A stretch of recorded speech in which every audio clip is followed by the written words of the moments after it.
L'œil du patriote du mercredi 11 décembre 2019 à lire sur www.info-apareco.com.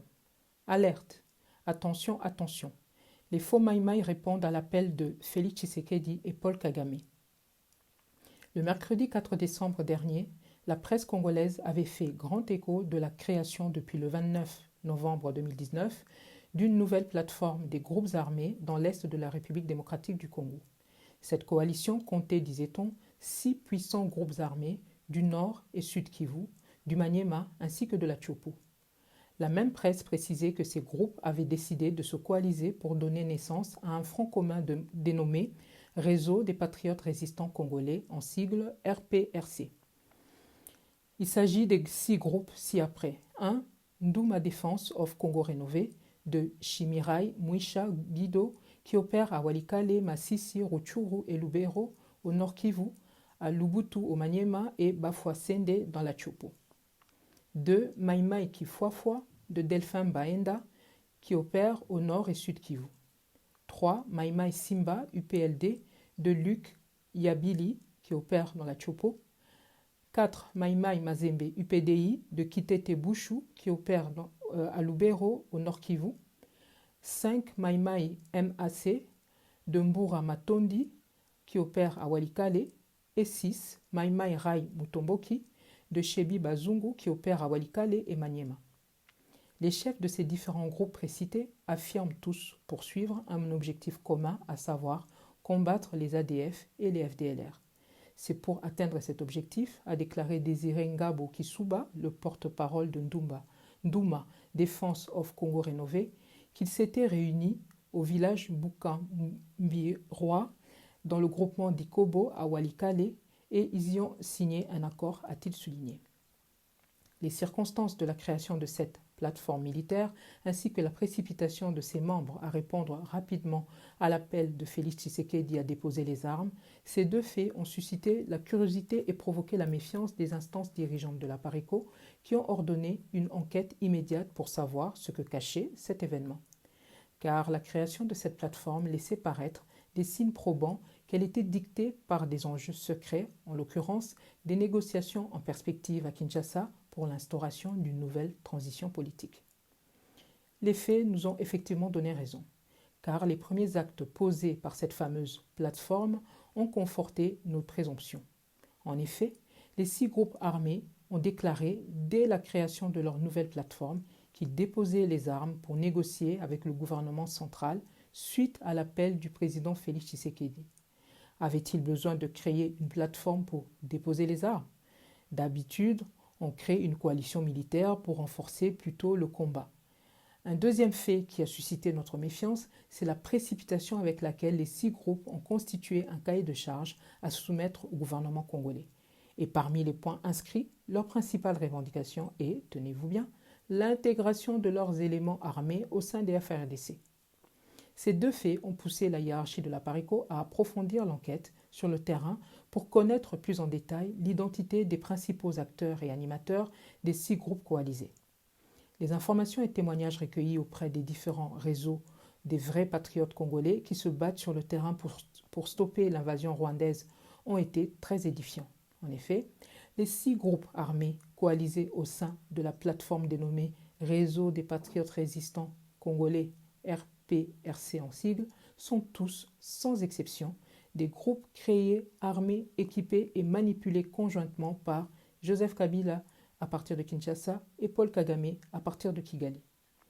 Nous relevons quelques détails ci-dessous à titre d'illustration. M. Chimirai Mwisha Guido, membre de l'état-major du groupe Ndouma Defense of Congo Rénové, est un agent patenté de Joseph Kabila et il évolue à la fois sous les ordres de Kigali de Paul Kagame. Les éléments armés de ce groupe Ndouma Defense of Congo Rénové sont dotés des tenues de la garde républicaine et des FARDC et en plus, ils sont lourdement armés et régulièrement ravitaillés par leurs mentors Hippolyte Kanambe et Paul Kagame, tantôt à partir de Kinshasa, tantôt à partir de Kigali. Ils perçoivent en outre une solde mensuelle de $100.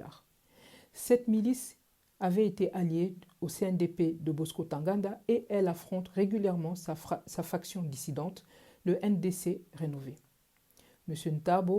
Ntaberi Sheka, chef de Ndouma Defense of Congo Rénové, fut en plus candidat malheureux aux législatives de 2011.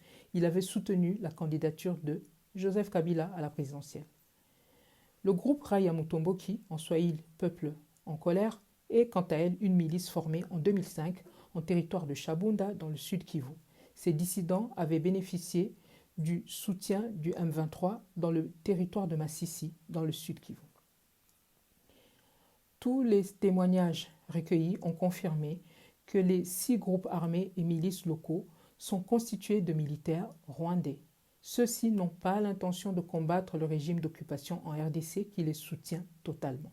Comme on peut donc le constater, la stratégie de Kagame, Roubaix-Roy et Kabila consiste à se servir de l'appel lancé par Félix Tshisekedi sur leur conseil pour injecter dans les FRDC une nouvelle vague d'éléments rwandais.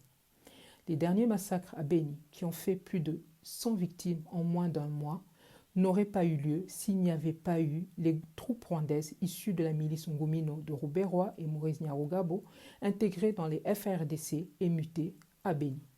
Ce sont ces Rwandais-là qui, sous l'uniforme des FRDC, surprennent nos populations et les massacrent allègrement. Nous n'inventons rien, car lorsque Maurice Nyarugabo a dernièrement fait état de cette intégration dans son point de presse au sujet de la crise à Minembwe, il a bel et bien fait mention de la mutation de leur milice à Beni. Malheureusement, les Congolais n'y ont pas prêté attention. Que les Congolais ne tombent donc pas dans le piège. La mise en scène de la création de cette nouvelle plateforme de 6 groupes armés rwandais qui se présentent comme des groupes rebelles congolais n'est qu'un stratagème bien connu de Paul Kagame. En effet, dans la perspective d'un énième dialogue intercongolais que les lobbies Tutsi projettent d'organiser bientôt à Kinshasa, Paul Kagame prépare déjà le terrain pour injecter un nouveau lot de militaires rwandais au sein des FRDC, particulièrement à l'Est.